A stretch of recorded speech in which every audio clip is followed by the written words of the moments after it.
Welcome to Phoenix Rising with Dr. Z. This podcast is all about conversations about healing and rising from the ashes of your grief and trauma. In this podcast, we will be deconstructing and highlighting the different aspects of grief and loss. I'm your host, Dr. Christina Zampatella. I have had calls from people who are looking for EMDR, who have therapists that say, oh, I think you need EMDR, and then they send them to me.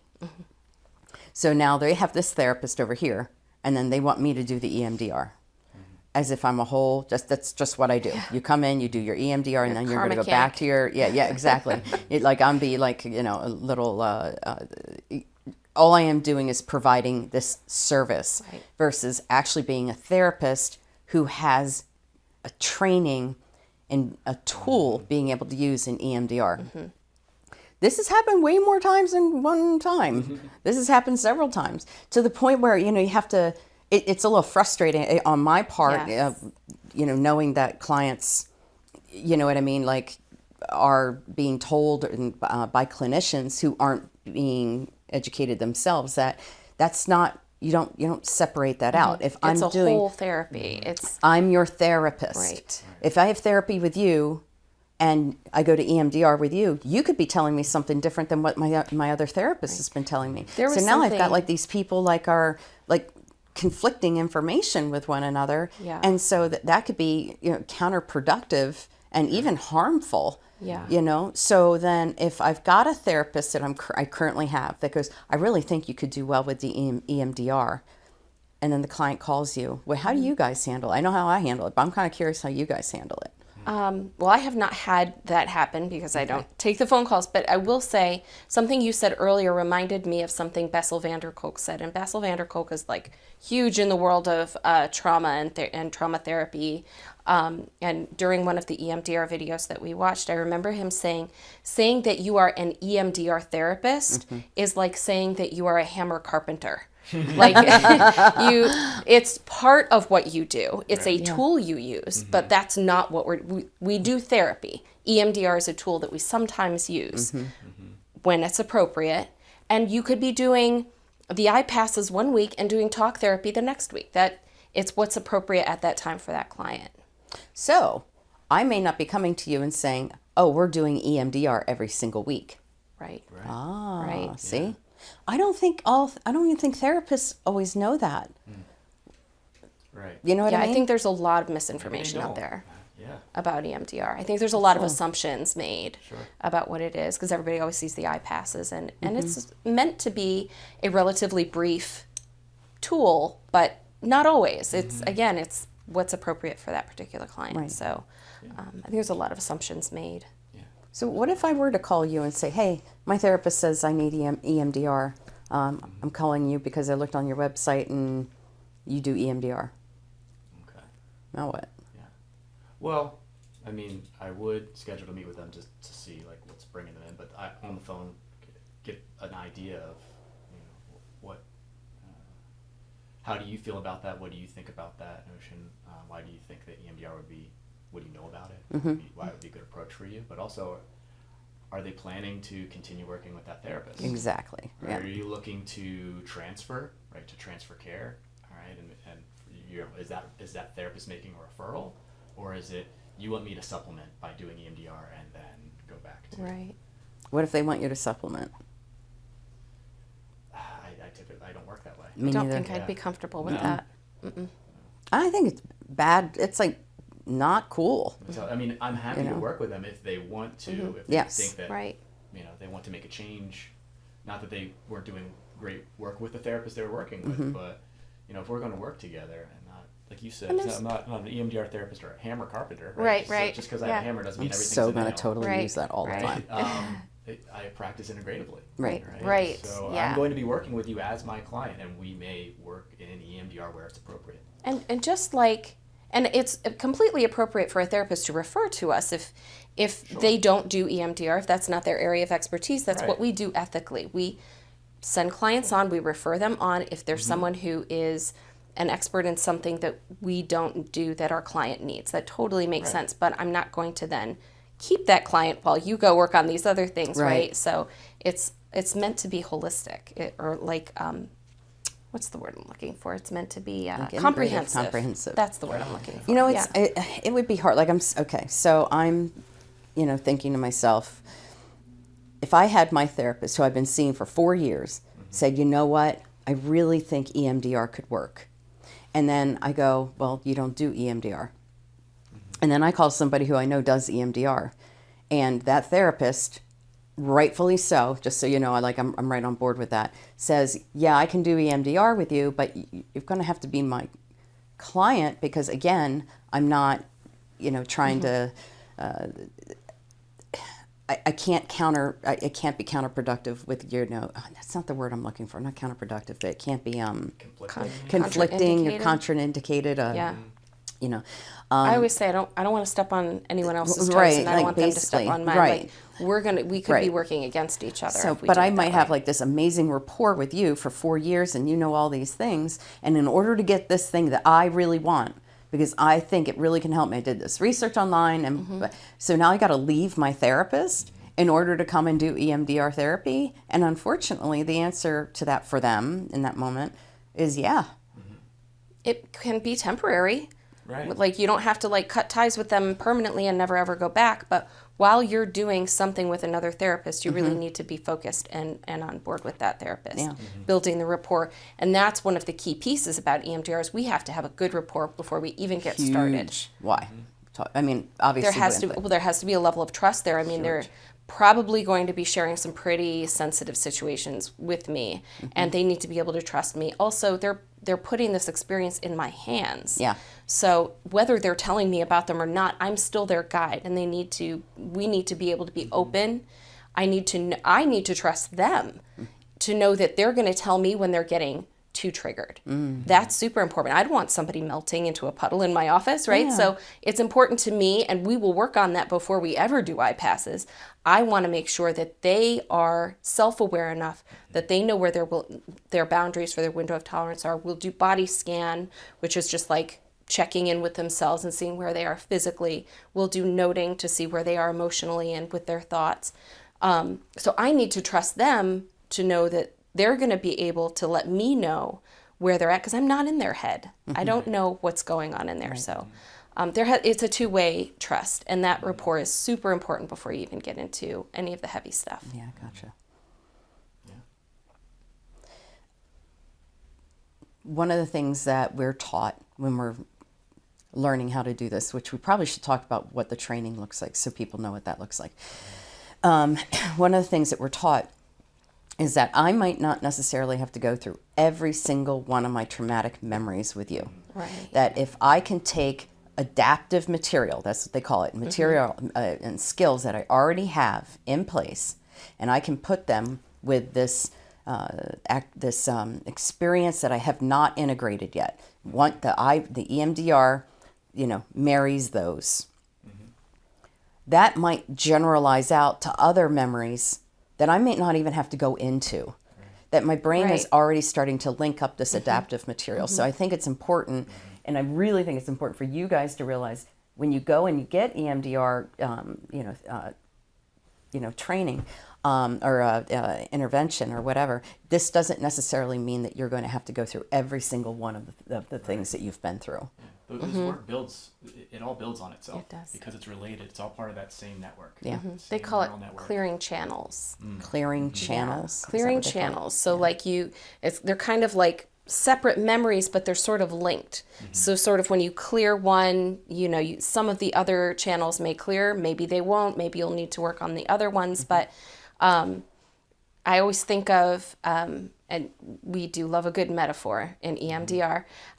There was this old game called Where's My Water? And you had to turn valves in order to make this water go through the pipes, right? And so kind of what we're doing is we're turning the valves to let these channels clear out. And if you get the right valve in the right, series in the right way, they all clear out. And so that's what I'm always thinking about when I'm like, okay, there's these channels and there's those channels. And we want to clear out all of these channels for our clients, and sometimes they're linked and sometimes they're not. Right. How do I know if I'm done needing EMDR if I'm a client? That's a great question. I like how I just throw this stuff on Yeah, you. you I'm like, do. it's going to be totally There you an go. easy, like, you know, interview, and now I just start coming up with more stuff. Next time I want a list of questions. No, I'm just kidding. I'm kidding. So typically, and you jump in, Sure. When they stop coming up with new material, when the material that they're already sharing, they will give us it's called the SUDS level, the subjective units of disturbance. And they will give us on a Likert scale what number they're at. What does And Likert mean? a Likert scale is like when you go into the doctor and they say, how do you feel? And it's like 1 through 10. This is kind of the same thing. It's a number system where they can tell us, well, I'm at about a 7, which is kind of high for a unit of disturbance. When we can get those units of disturbance down to 1 or 0, we know that we've processed it pretty well, and then we can start working on replacing those, replacing the negative thoughts with more positive cognitions, more positive thoughts and beliefs. Oh, we're replacing thoughts. We haven't talked I about like to that. think of it as like a shift. Yes. Right? Yeah. As I said earlier, I practice integratively, so I pull things from different approaches, and I see so many parallels in EMDR to other approaches Yes. that I've used. In cognitive behavioral therapy, right, there's this idea of a core belief. Right. All right, and I thought the same unhealthy exact beliefs, thing, yeah. right? And healthy beliefs, and we're looking to shift and strengthen the healthy belief, right? And in EMDR, there's something called a negative cognition, positive cognition. What's the negative thing you're saying about yourself, or you believe about yourself, or the world around you?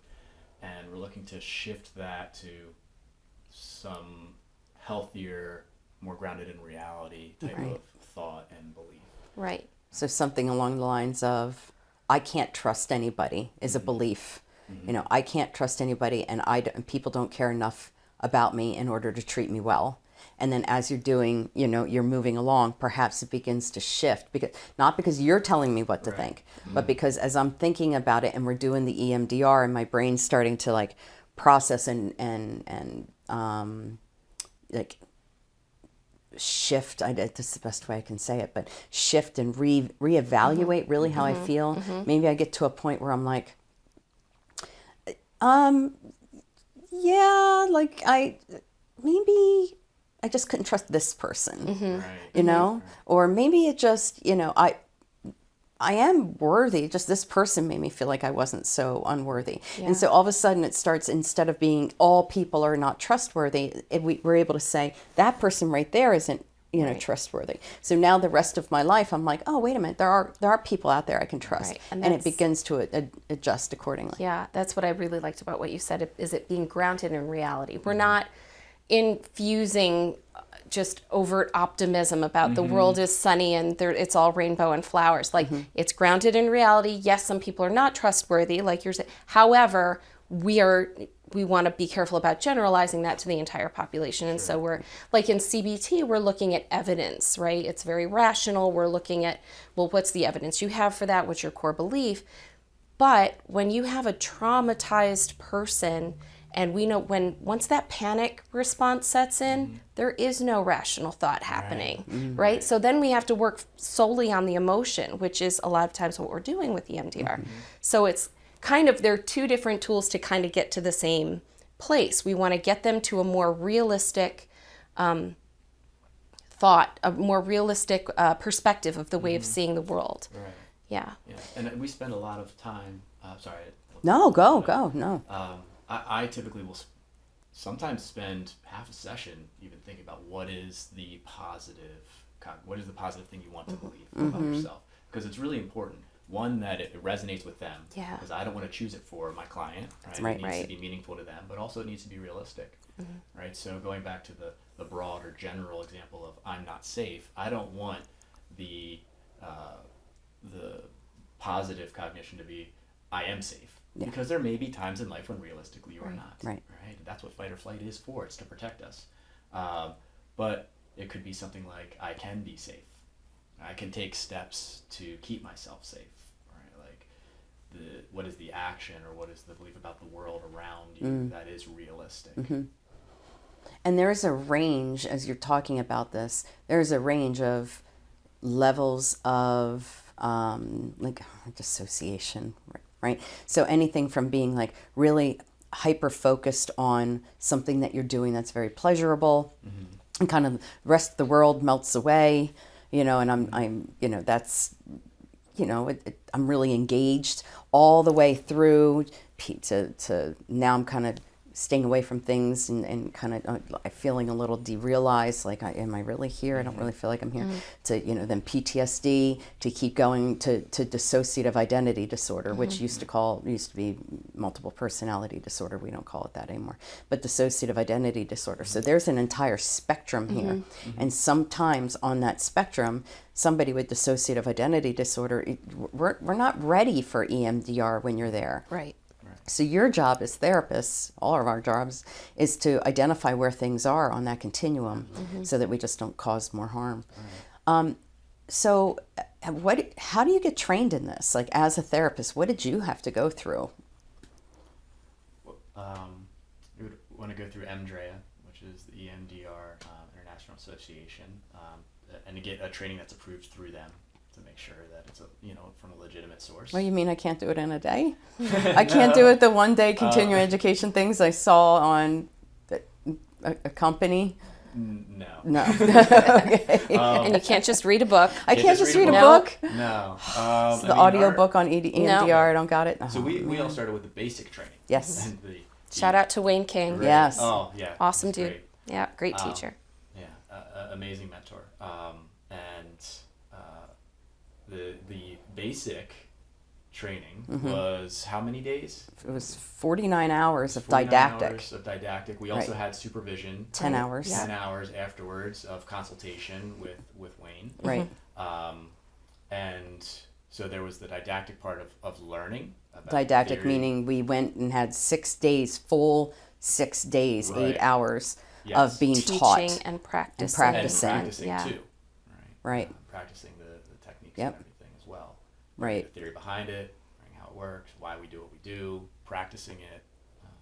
Doing it, sitting down, having conversations with him supervising us through that. And then I had him come out to do the advanced training. Yeah, which was awesome also. Yeah, Yeah. definitely. And then we can continue to do our group supervision and individual supervision.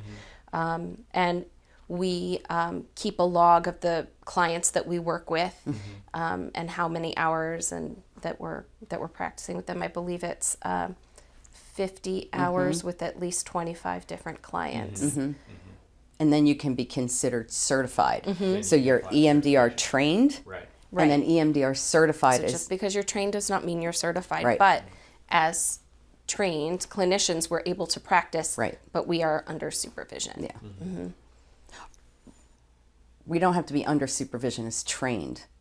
So we're If still you doing want the to go If you forward. want go, to. right. If you want to If you go wanna for go to the certification, okay, gotcha. you do need Okay. supervision. I just want to make sure, so Yeah. if somebody's looking to do EMDR, you don't have to find somebody who has been all the way through that Right. hour, all those hours. You are definitely trained to do. Okay, Right. gotcha. Yes. And There's we a are lot to all- it, too. There is a lot to it, and I like that. I like do that the too. bar is kept high.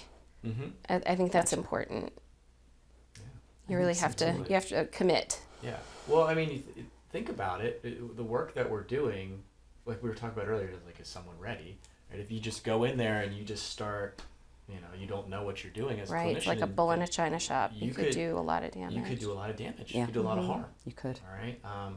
It's things can get more intense before they resolve, and so that's right. why we really want to make sure that a client is ready, they're prepared, and I do in the preparation phase, besides building rapport and everything else that goes with therapy, a really big focus on mindfulness. We want to know that someone is able to stay present with this distress. So I'm hearing you say we have to make sure that the client has bracing skills. In other words, we hear people call it, grounding or whatever, but bracing, that so that they know when they leave here, we always make sure, okay, what can you do to make sure that you take care of yourself when you leave here? And without that, putting somebody through the entire, process is just, you're potentially leading them to a place of being like left out there. And understand, there's one more thing I wanted to make sure that we mentioned is that, how we created the safe place that we talked to, people about, which we try to end the session with. We also, throughout the process, have taught them that if they're in a place where they can't handle it anymore, you can just say stop. At any given period in time, and you can look at your therapist and just say stop, or you can think of, like, there's some techniques that we teach our clients about, like, imagine that you are in a train, and you're in the train, but the landscape is going by you. Like, in other words, you're not getting too attached to all of these feelings that you have, but ultimately you are able to say, I can't right now. This is just too much. You're in complete control of that. Yeah. So. Another metaphor, or again, we love our metaphors. Watching a movie like on Netflix or something, they have the remote. They can stop, rewind, pause. They can make the picture bigger, smaller, whatever they need to do to make themselves feel as comfortable as possible in that memory. But they have complete control if they need to stop it. I always tell my clients, I prefer if they do like a timeout kind of a thing, because they will sometimes do things while they're in a memory, like raising their hands or whatever, just as a reaction to the memory. And I don't want them to do this and then me think they mean stop. So if whatever we agree upon in the beginning, that's something we talk about ahead of time. If you want to stop, tell me what I need to look for. Right. Well, and I also want to point out that if you're thinking, yep, okay, I've heard this podcast, or I'm watching this on YouTube or whatever, and I want to find somebody who does EMDR, then when you go through and you try to find somebody who does it, ask them what their training is. How you're saying that you're EMDR trained. Tell me a little bit more about your training. And if they go, oh, I went to a couple of continuing education things. No.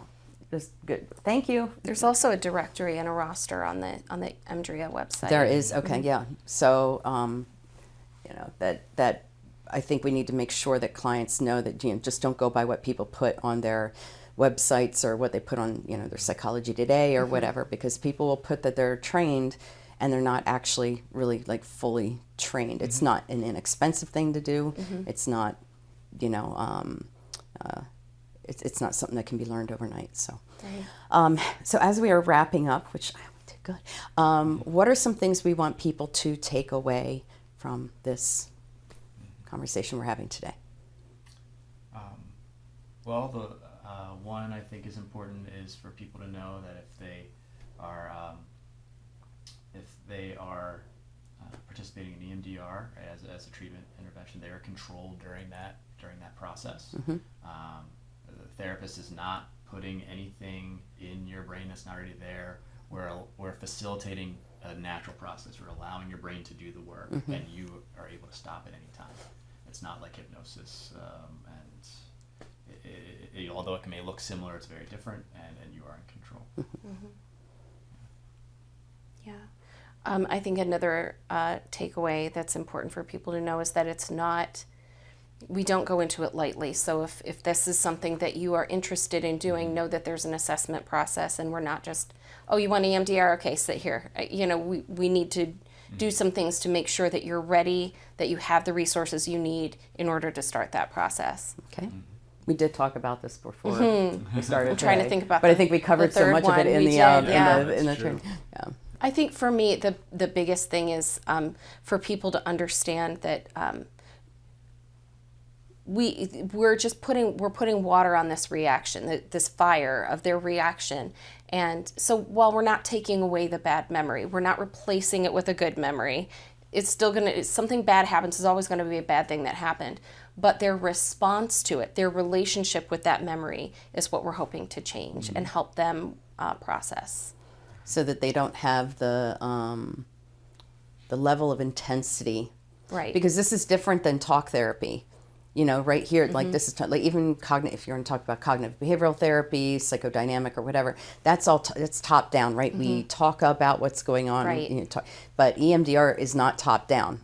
While we may be talking, we're working somatically. We're working through the body. Right. that's one of the main things I think is different that we need to talk about. We The should whole fear mention. response is being all body. triggered. It's all body. The amygdala's on guard now, so rational thought is minimal, if at all. Yeah.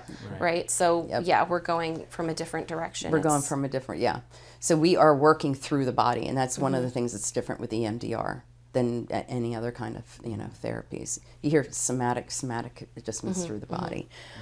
So I think that's another thing to take into consideration, is the fact that we're doing this from multiple perspectives. If I can do therapy with you and do EMDR as a secondary, like as an intervention. Now I'm really integrating, right? Because I have top-down approach and a bottom-up approach, and here I am, being able to approach you in both ways and working with you in both ways.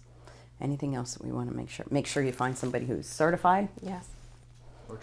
Or trained. Yes. Right. But someone who's qualified. Somebody's qualified, no matter what. Just make sure you do that. And I think that's good. So thank you for listening or watching. If you have any questions, please feel free to, if you're watching this on YouTube, you have all those places where you can write your questions out. You write your questions out. When I do a question and answer episode, I'll be sure to answer those. I want to thank you for watching Phoenix Rising with Dr. Z, and keep your eye out, for any additional topics that are going to be coming out. We have a whole bunch of stuff coming out soon. We're going to be talking about suicide. We're going to be talking about drug overdose. We're going to be talking about caregiving and hospice. And we're going to be talking with another person who's lost her child, and getting people's personal stories. We got a whole bunch of stuff coming out, with this next round of recordings. But in the meantime, I just want to say thank you so much for coming and talking about EMDR. And Marcus, I know I drag you two into all of these, but you guys are doing so much cool stuff that I really want to be able to share it. But thank you so much for coming, and thanks. Thank you. All right, Pleasure. Cool. Thank you for listening to Phoenix Rising with Dr. Z. If you found this podcast helpful, please share it, subscribe, and leave a rating or review wherever you get your podcasts. We want to be a resource for anyone who is experiencing loss, and this is a simple way you can help us spread the word. Check out our show description. There you'll find a link to connect with me on social media, as well as helpful articles and resources.